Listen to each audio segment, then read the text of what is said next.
Hey guys, how's it going? This is the ultimate mining guide.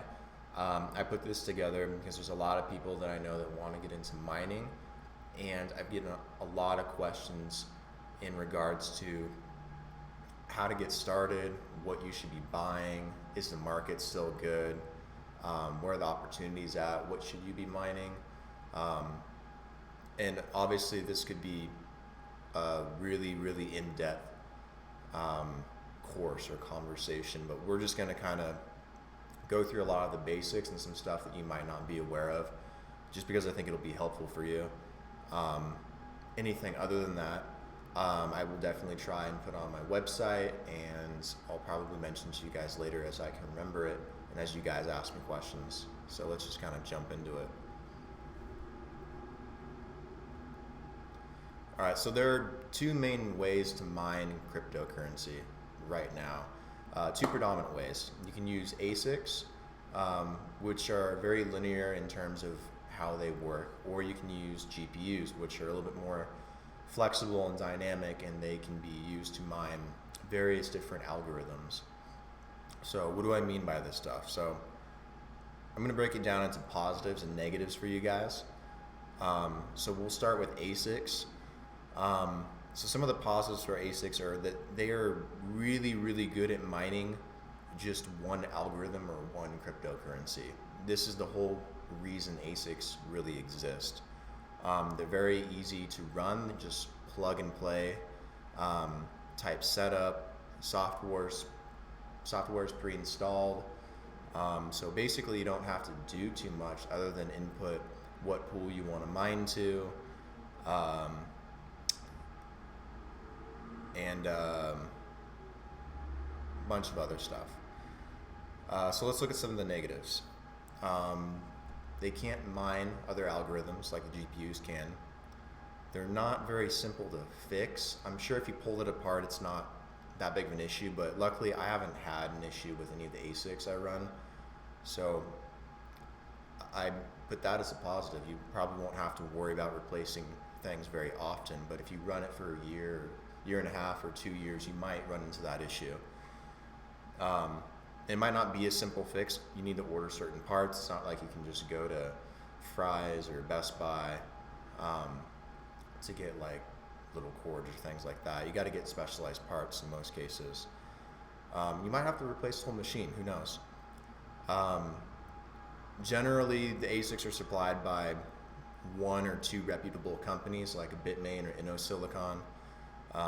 Or Canaan, which are all pretty good. And there's options out there. The problem is a lot of them are overseas, so it's hard to find a distributor in the US or to buy them for good deals online unless the market's bad, but I'll give you a place or two that you can actually look in a little bit. ASICs are also very monopolized in terms of their hash rates. A lot of these mining companies that produce these ASICs, they focus in each ASIC on one algorithm. So let's use the Bitmain S9 for example, which focuses on the SHA-256 algorithm, which is primarily for Bitcoin and a few others as well. When you have a machine that's really good at doing one thing and one thing only, and it only mines one algorithm, and a lot of people are going to mine, for the most part, one or two cryptocurrencies on that algorithm, hash rates go through the roof. When hash rates go through the roof, you start seeing your profitability come down as a miner. Why? Because your mining hash rate for your own mine or your own ASICs or GPUs is put into a pool of what's called the net hash rate. So the entire network hash rate is made up of hash rates from all over the world, anyone that's mining on that algorithm for that cryptocurrency. It's solving solutions and validating transactions. So when you get basically a percentage of that when you plug in your ASIC or when you fire up your GPUs. So ASICs, since they're so niche based, they're going to drive up hash rates, and a lot of times they can start manipulating these cryptos because they control the hash rates. And if you can control the hash rates for a crypto and you're running enough ASICs like some of these large mining operations are, like Bitmain for example, you can really pump a coin, or you can get it to collapse for a short period of time. You can really influence the market while it's so early right now. So there's a lot of moral arguments to why ASICs aren't that great either, but they're also very good at what they do. So that's kind of something you decide on your own. You also risk an algorithm being useless in the future. Probably not as likely, but there's a possibility that a cryptocurrency on an algorithm could be worthless. Now, I guarantee your S9 Antminer for Bitcoin for SHA-256 will have options on SHA-256 forever, and most likely. But if there's any case scenario where Bitcoin becomes unprofitable to mine, or Bitcoin is no longer in demand within the masses, there's the possibility that you lose your profitability and you lose your money. So part of mining is knowing how quickly you're going to ROI and get your money back, so that no matter what, even if that does happen, at least you made your money back. Right now, with the market being so beaten down and suppressed, it's kind of hard to weigh that out for a lot of people.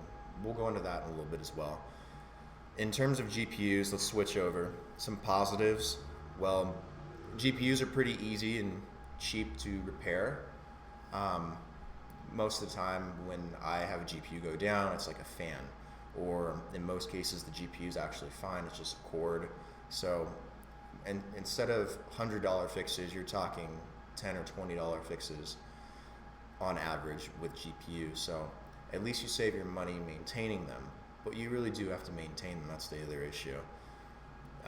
They're easy to upgrade with new technology. So if you wanted to upgrade from a 1070 to a 1080, or an NVIDIA 1080 to a Titan 5, or if you wanted to go from AMD to NVIDIA or vice versa, or you wanted to get into the new 1100 series that's coming out pretty soon, that's really easy to do.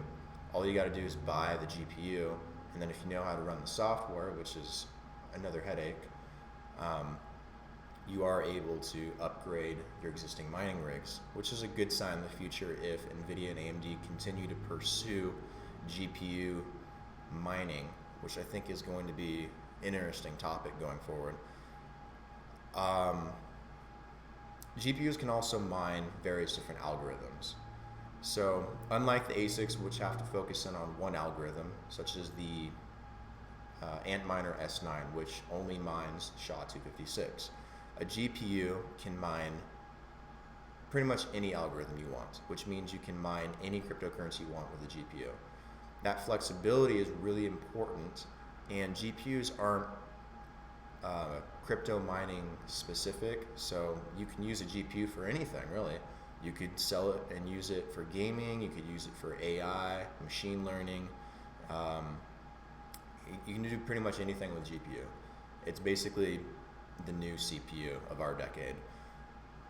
And I'm going to tell you that I can see that development continue forward, especially with NVIDIA growing into such a very powerful company, a lot of influence. Their chips are going to be everywhere. I see NVIDIA pushing the limits of what a GPU can do, even if Moore's law fails. I think it's going to be really interesting to watch that, and for mining. And they can be easily monetized. So obviously AI, gaming, computing power. If you wanted to get out of mining at any point, at least you have what could be considered an asset that can continue to make you money in some way. If you just sit on it, it becomes a liability. So at least with a GPU, you can put it to use later on in the future. With a GPU, you can also use any operating system you want for the most part, as long as you have software to mine your crypto. So you can use Windows, you can use OS X, Linux.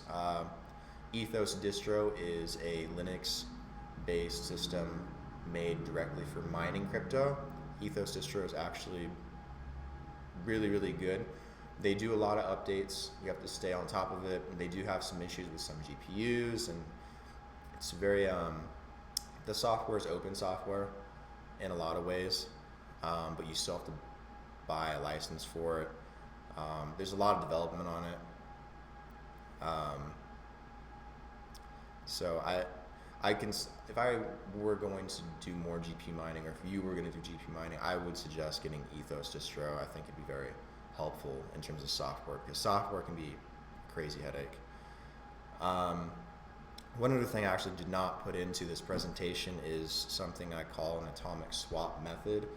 I will get into that in a completely different PowerPoint because I think it warrants having its own PowerPoint. Basically, it's a way to legally swap your cryptos after you mine them without taking a tax loss or a tax gain. So if you mine Bitcoin, but you want to accumulate Cardano, and you can't mine Cardano, you can use an atomic swap method to instantaneously convert your Bitcoin into Cardano through a smart contract immediately once you receive it with no change in value. And since the value doesn't change, you still have to report it on your tax return, but you're not reporting any gains or any losses. So there's the potential to start using trading bots and atomic swaps and all these smart contracts in the future to facilitate this kind of movement of your digital assets to avoid certain tax issues.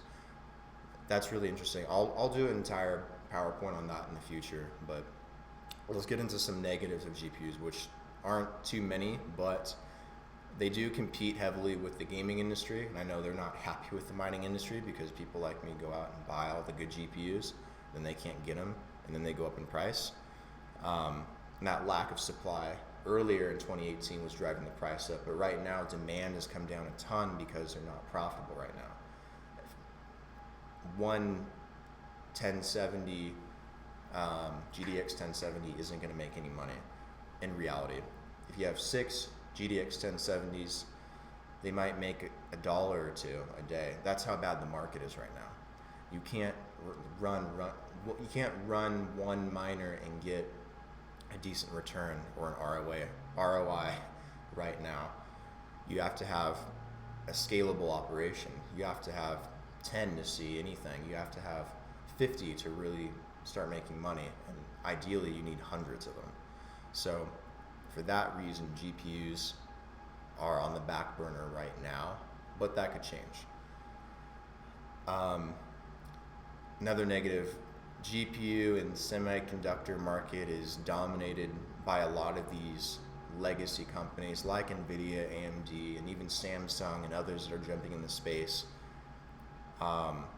While a lot of these companies will probably push this sector, because I know they made a lot of money in crypto mining with all that demand, and I know they're going to want to get into that somehow. Maybe they'll have their own ASICs, which is actually probably more likely.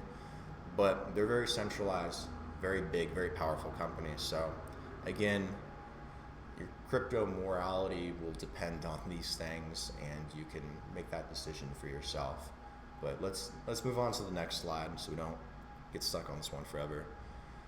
So if you're going to build a GPU mining rig, you need to know, frankly, what you're going to buy. And you need to know some examples of what you should buy, where to get them, prices. So just looking at a GPU mining rig, put ASICs aside for right now. What do you need? You need a motherboard, plain and simple. I've always used the BioStar TB250 BTC. They work really, really well. They're built for the crypto mining. I can run 6 GPUs on them. There might be a better motherboard out there, but these guys run really well, and they don't fail too often as long as you're being smart and you're not bringing in static electricity or screwing around without wearing gloves or doing anything. So definitely look for one of those. When I was buying them, they were anywhere between $80 and $120. You can buy them on Amazon. I bought almost all of the stuff from Amazon. So that's the motherboard I suggest. Power supply, it depends. What you need to know for a 6 GPU mining rig with the GPUs on the market right now, you're going to need a 1200 watt power supply, platinum, or at least gold because of efficiency. I've had a lot of issues even with the gold ones. Some of them have run pretty well, like Thermaltake, surprisingly, which is kind of diamond in the rough in terms of power supplies, and they're a little bit cheaper. But the 1200 watt platinum efficiency is what you want, because you want to get the full 1200 watts from the wall. Corsair is probably the best. I've never had an issue with Corsair. EVGA is pretty good, but they get really expensive when they get sold out. So Thermaltake is a good option. Take a look at it, but try and get something that's platinum, because you'll get more for your buck. And these guys run at about $200 on average. It's probably one of the most expensive things you'll pay for in your rig other than the GPU. Next is the CPU. You just need an Intel Celeron or better. You don't need anything crazy. Pick something up for 50, 60 bucks on Amazon. RAM, 4 gigabyte, DDR4 or better. Ballistic Sport is what I use. You can use any DDR4 you want. You need at least 4 gigabytes of RAM to have it functioning. I've also been asked, if you increase the RAM, do you make more money mining? No, it doesn't really change anything. It might make your system a little bit faster if you really care about that, but you'd be wasting money. The RAM does not matter. The memories works different for RAM than it does for the GPUs. Trust me on that. So you only need about 4 gigabytes of RAM. You're totally fine. You're going to need risers. So for every GPU, you're going to need a riser. There's a lot of good ones on Amazon. Get a USB 3.0. They're very, very fast. But the SATA connection, you don't need to go super fancy, but you can probably get a 6-pack for 50 bucks on Amazon. GPUs, talk about GPUs on the next page in more detail. You're going to want 6 GPUs ideally to make good money on your mining rig, but anywhere between 1 and 6 will be fine. You need a power switch called an ATX power switch. Super cheap, a couple bucks on Amazon. Ethernet cord, depending on how far you need to run Ethernet from your router to your mining rigs or to your Ethernet switch. You can figure that out. That depends on your situation. Like I said earlier, the Ethos distro software, you're going to want that. You can get it preloaded for about 50 bucks on a USB or SSD. I'd suggest getting the SSD because the USBs I've had issues with in the past. But the Ethos distro software itself, you can download and buy for about 40 bucks a piece. You do need a license each. I think I said it was open source earlier, excuse me. I can't remember if it's open source or not, but I do know you need a license to use it. I think it's part of their agreement. You need a license to have their panel and to use their features and stuff like that. If you don't agree to the license and you try to share it with everybody or use it for all your rigs, then you don't get the extra features. So get the license. It's 40 bucks a rig. It's not a big deal. You get the panel. You're going to need it. Trust me. You have a lot of issues with GPUs, so get the licenses for all of those. Don't do anything you shouldn't be doing. If you decide to download the software, instead of have it preloaded, you're going to want either a USB 3.0, which have always been fine. I've never had an issue with a USB 3.0 running. It might have been 8 gigabytes, but I think you need 16 gigabytes. I'd go 16 gigabytes or more, or an SSD with 16 gigabytes. SSDs run really well, but the USBs are really flexible, so I can rewrite the USBs if I need to, if the software's not working. Updating's never been an issue. I go with ADATA. You can get them on Amazon as well. ADATA's totally fine. They're like $8 each, $10 each, something like that. Definitely recommend that. And then you're going to need an Ethernet switch. Spend $100 or so, get a TP-Link 24-port Ethernet switch. You're going to be able to run 24 mining rigs off of that. Another question I get, does a network switch slow down your Ethernet? No, it doesn't. It's opening up new roadways for your Ethernet. So when you run one cord from your router, that's one connection. But if you run that Ethernet cord to a switch, it divides it up into like 24 different lanes for each one of your rigs. So it doesn't mess with the bandwidth. The bandwidth is completely independent from all of that, promise you. And you also don't need a lot of internet. So don't pay $80 for internet. Pay 40, 50 bucks if you have to. Get some reliable internet, but you don't need like super fast 100 megabits per second gaming speed. It's not needed. You're just going to waste money. So let's look at some of the GPUs, and then let's look at some of their hash rates respectively. And these are the only ones that I've used, and the only ones that I would use right now until the new 1100 series comes out. Obviously the best one you can probably get is the NVIDIA Titan. It is more expensive though, so depending on your budget and ROI time, you might not want to go with that. But the Titan 5 can mine at about 69 to 82 mega hashes a second, which is also 750 to 870 souls a second on EquiHash. I'll get into some algorithms in a second as well, because that's going to be important. But the Titan 5 kicks ass. It's literally 2 to 3 GPUs in one, so if you can afford them, you're going to have a kick-ass mining rig. But you're going to have to cough up some money. On the more affordable side, the 1070 8 gig has always been my favorite. It's used the least amount of electricity and has performed the best out of all the NVIDIA cards for me. So 26 to 32 mega hashes a second on ETH. Some other algorithms too, not just ETH. So some algorithms. 26, 32 mega hashes, other algorithms 445 to 475 souls a second, pretty good. GDX 1060, which is a step down, but if the market goes up for GPUs and they get expensive, this is a good alternative if mining's profitable. If mining's profitable, that happens. 1060 is just fine. 1066 gig, 19 to 24 mega hashes a second, not bad. 295 to 325 souls a second, not bad. And compared to the AMD, the GDX 1060 kicks ass.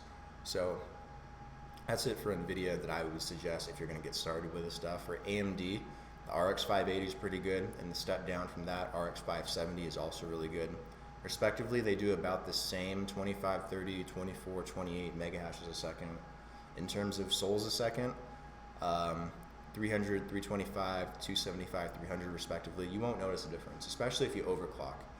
On the mining pools, if you start mining, you'll understand right away that what you see on your panel versus what you see in your mining pool, the difference is very, very small, and they go up and down quite a bit. It's not like a straight line for your hash rate. It's not exactly 30 mega hashes at any given time.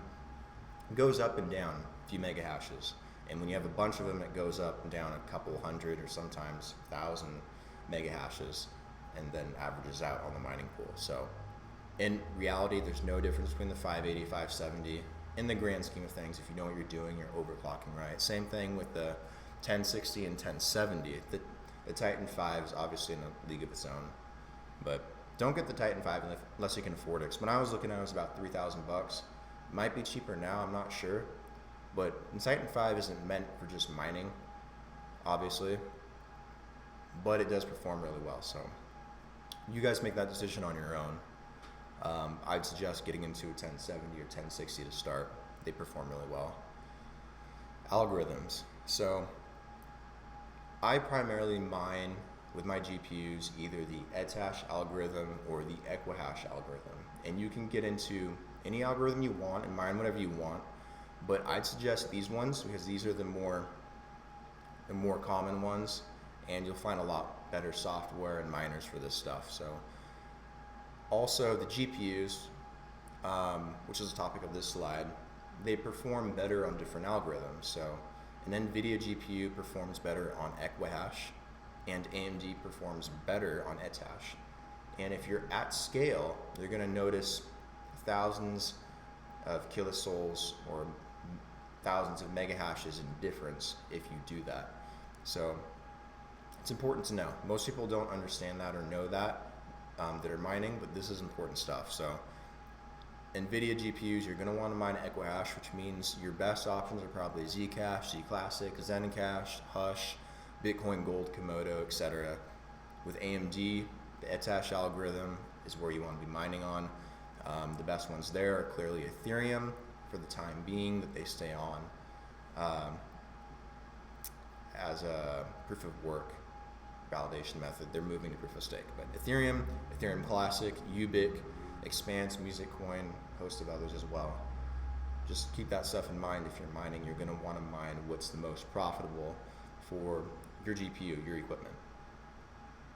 Okay, we're going to get into ASICs just a little bit. We're not going to do anything crazy here because There's a lot of different ASICs out there that do a lot of different things, and I just want to get to the end of this one. So let's look at Bitcoin. So SHA-256, best ones for SHA-256 are probably the Antminer S9 or S9i, and the Avalon 841, which uses about the same amount of wattage and also performs about the same.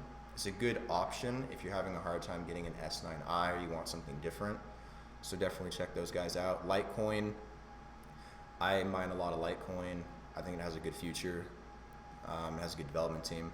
The Antminer L3 Plus and the L3 Plus Plus are the miners you're going to want to get if you want to mine Litecoin. Dash, you want to get the D3 from Bitmain. Monero, you want to get the X3. For the ethash algorithm, like I said before, ASICs mine certain algorithms, and GPUs can mine any algorithm, basically, in most cases. But ASICs up until now have not been able to mine on GPU mineable algorithms because they're so memory intensive. So the ethash algorithm is very difficult and expensive to build an ASIC for, but Bitmain figured out how to do it, and they have the Antminer E3 now, which I know runs about 180 to 190 mega hashes, which is about the exact same as 6 NVIDIA 1070s running on a mining rig. 6. They use about the same amount of wattage, about 1,000 watts. I don't know the specific number. So if you wanted to supplant one GPU mining rig with one E3, I'd say 1-to-1 ratio, just in general. The E3 performs almost exactly the same. So it depends on what your goal is. The exciting one is for the EquiHash algorithm. Ethash, I should have said AMD, for EquiHash, NVIDIA. The EquiHash algorithm has a couple interesting things going on right now in terms of ASICs. So there's the new Antminer Z9 Mini that's come out, and the new Z9, let's just say the industrial miner. So the new Z9 Mini is going to do 10,000 souls a second before overclocking, and the Z9 industrial miner will do 40,000 souls a second before overclocking. So basically the Z9 Mini is going to replace about 5 of your NVIDIA rigs with 6 GPUs each. So that's 30 GPUs at once replacing. These are very, very powerful ASICs that are going to hit the market like a storm, and you're going to see a lot of EquiHash coin hash rates explode in the next half year to year as people get these in batches. And you're going to see these coins go up tremendously in value because people are going to be holding them after mining them. They're going to become very, very high in demand just because of the machines. The Z9 is a beast. Z9 is about 3,600 to pre-order right now, and the Z9 Mini is about $1,000 to pre-order, depending who you go through. I would suggest checking out BlockForge.com, BLOKFORGE.com.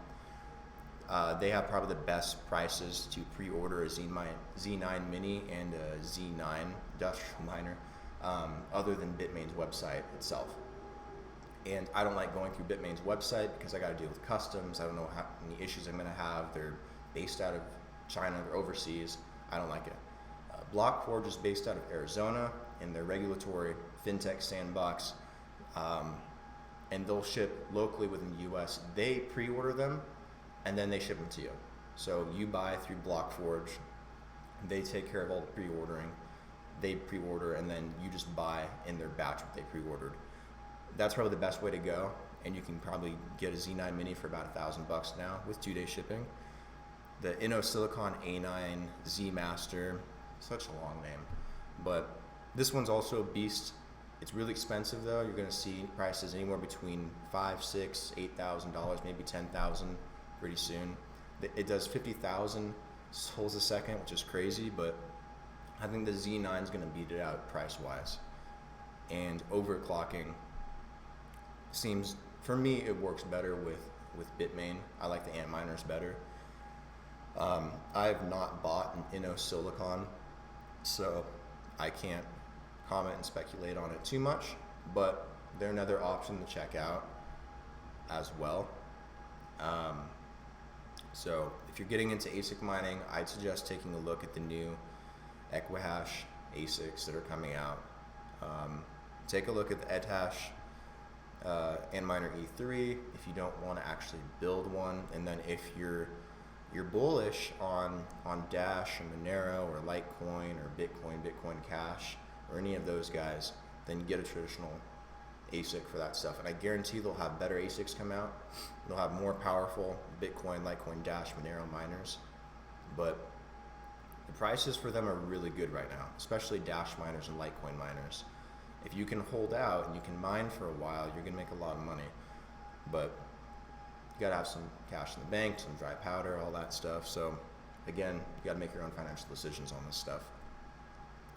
All right, so now that we talked about GPUs and ASICs with mining and some details, let's talk about the things people don't really think about right off the bat, such as electricity.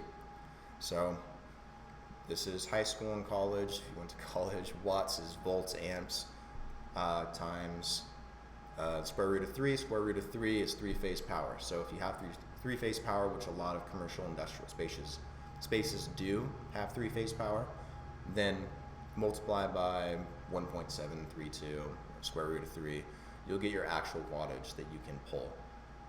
So obviously, talk with the electrician. You don't want to pull more than about 80% capacity. There's cases where you can and cannot do certain things, so hire a good certified electrician that you trust, that can give you a good deal, don't get ripped off, and know what you can do. So if you're at home and you're trying to run a couple of these guys, and you have a 20 amp circuit, don't go beyond 16 amps. Generally, you could probably run 2 miners or 2 ASICs off a 20 amp circuit. With the new Z9 Mini, you can run potentially 6 or 7. Why? Because they do about 250 to 300 watts each, which is crazy compared to 1,000 watts per rig. So do the math, talk to an electrician, figure out what you can do, and don't do anything crazy.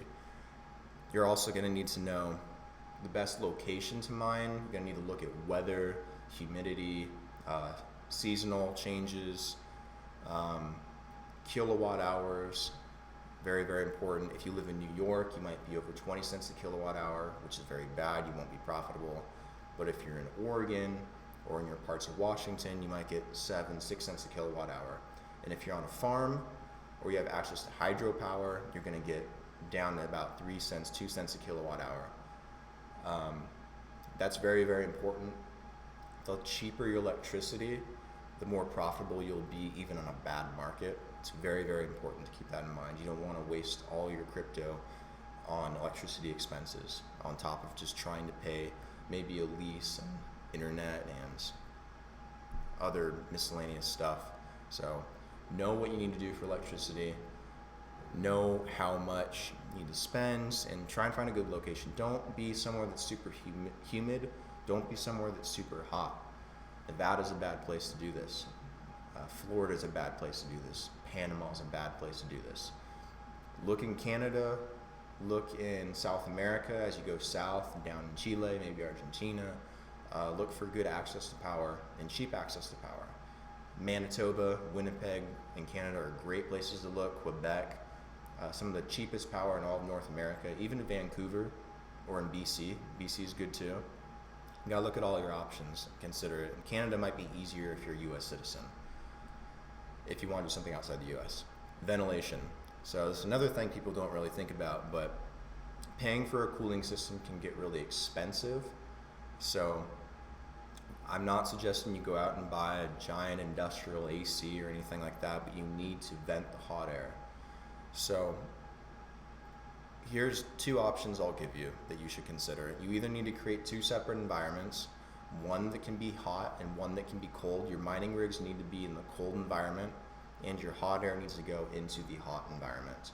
So if you could build a server room and keep it super cool, and you can keep it super small and compressed and pump all the hot air out of that room.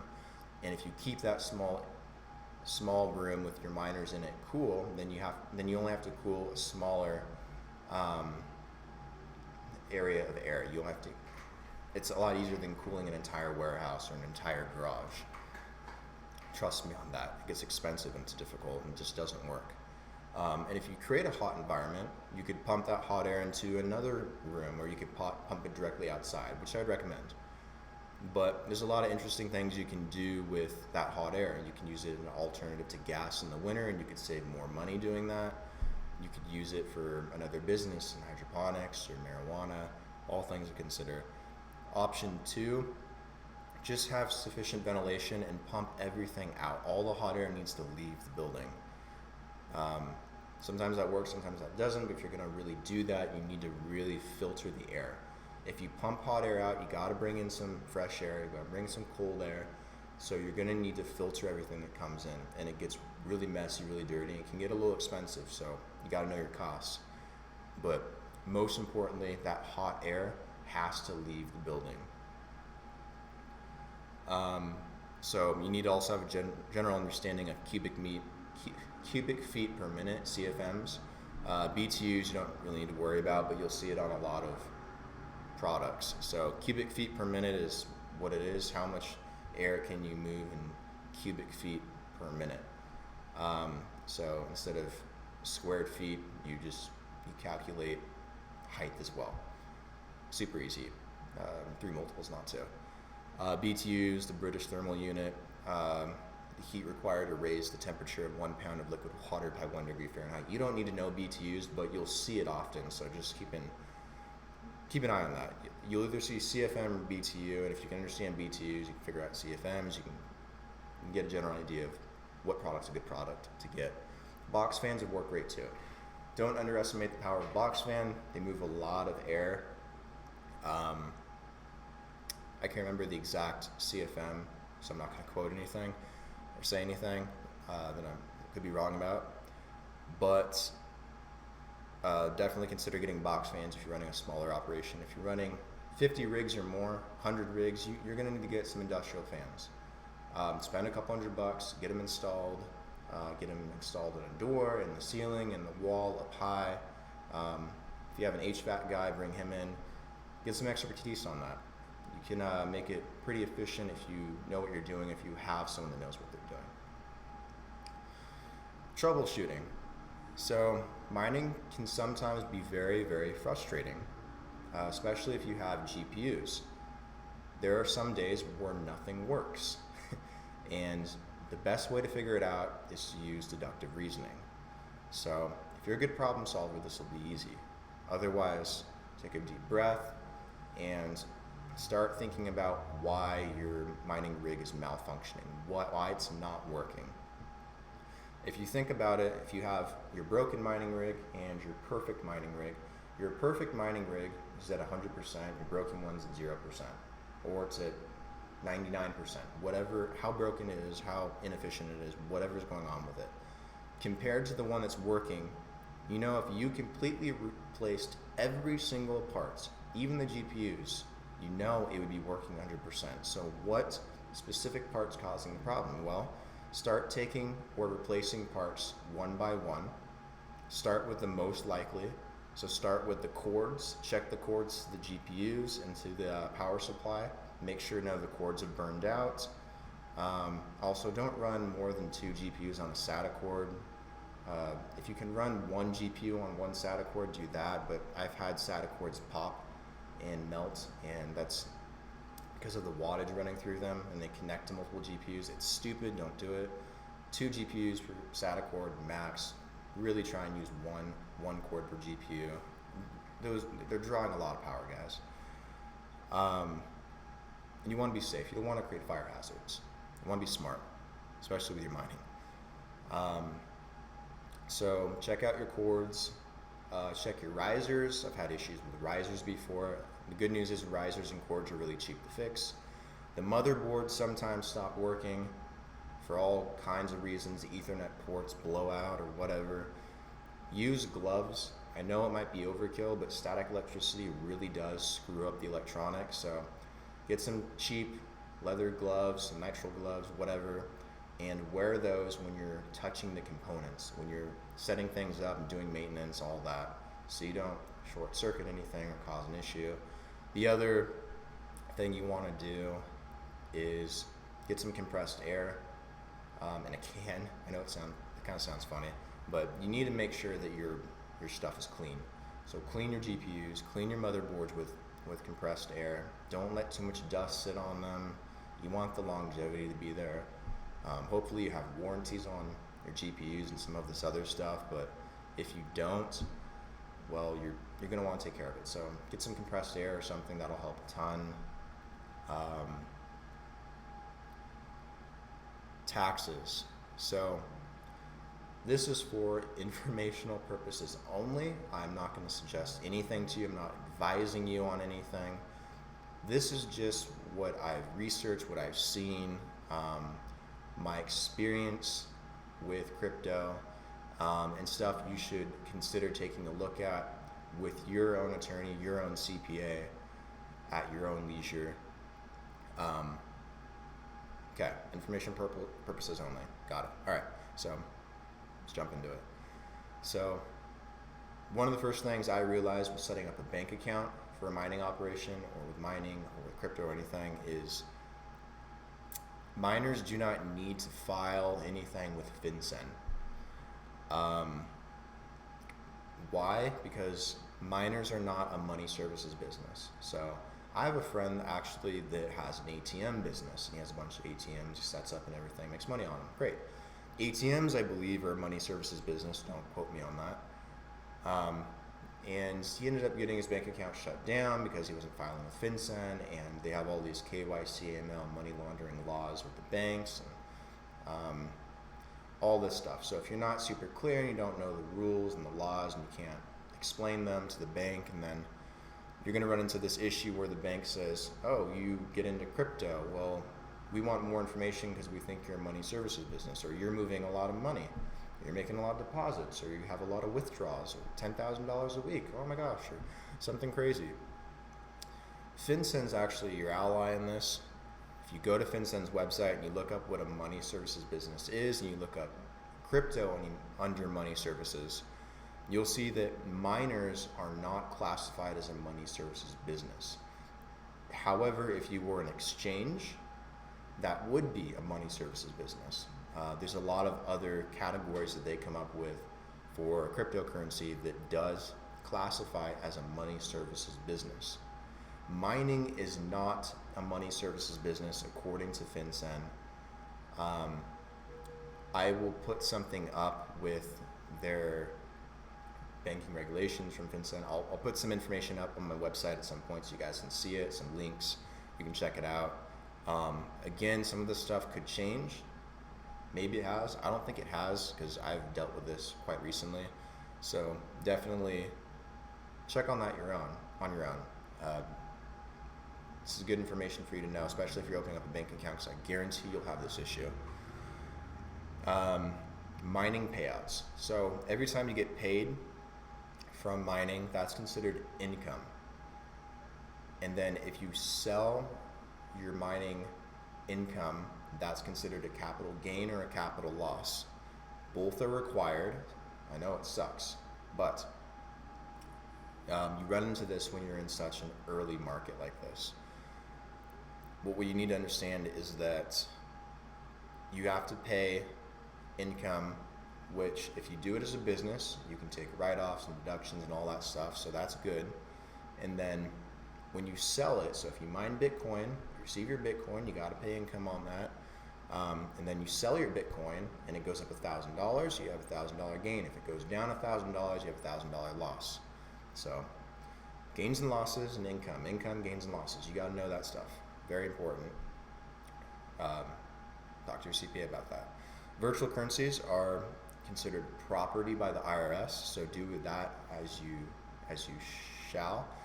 The IRS contradicts with the SEC, and the SEC contradicts with FinCEN. They all say one's property, one could be a security, then one is currency, and then it's a mess. So with all these different agencies, you got to know what to do. So with the IRS for taxes, you got to know that it's property. So play within those lines. If you know that you're dealing with the banks, you got to go with what FinCEN's doing. If you know what FinCEN's doing, then you can talk to your bankers and figure things out. On the topic of banks, what's a good bank that's friendly to mining? In California, there's a bank called Silvergate Bank. So if you're a California resident, Silvergate Bank is worth checking out. I don't have an account there, so I don't know for sure, but I've heard some good things about it. Another one is TIAA Bank. I do have an account with them. They used to be Everbank. They just merged with TIAA, so now they're TIAA Bank. They have great customer service. They're an online bank. I've talked to some of their reps. They are very interested in getting into something with crypto and with blockchain. I say from experience that because of the fact that they're all online, they're digital, they're going to go with this wave as soon as they get some clear regulations coming out. I think TIAA Bank's a safe place to buy and sell some crypto, hold some of your profits, or do business with them if you have a mining business or whatever. Never had an issue with them. Don't see why you would. Check them out. Check them out online. Corporate structure for your business. So again, things you want to check out. States that have very favorable laws with crypto. Wyoming has very favorable laws. They've been doing a lot of stuff to help promote business. Same thing with Nevada, and probably no more so than Arizona. Arizona has their own fintech sandbox. They got all kinds of cool stuff going on. BlockForge is out of there. I use them a lot for ordering equipment and new equipment. Arizona's trying to turn into a place that's very, very blockchain and fintech friendly. So try and do business in Arizona if you can, and look for opportunities there.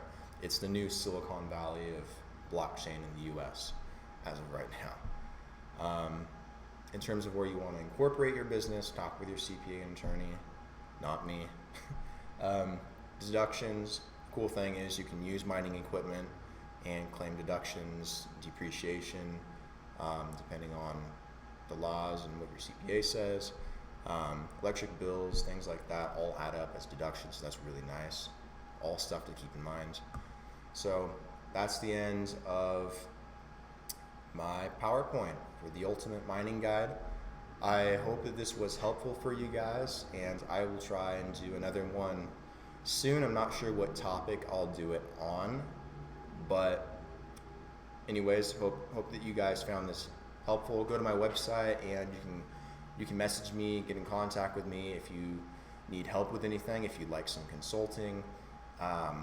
I work with a lot of miners. I work with a lot of people that do trading, that want to set up merchant POS systems, things like that. So if you're trying to get into crypto or blockchain, feel free to contact me. First consultation's free, so you're not losing anything. Might as well meet with me, might as well talk to me.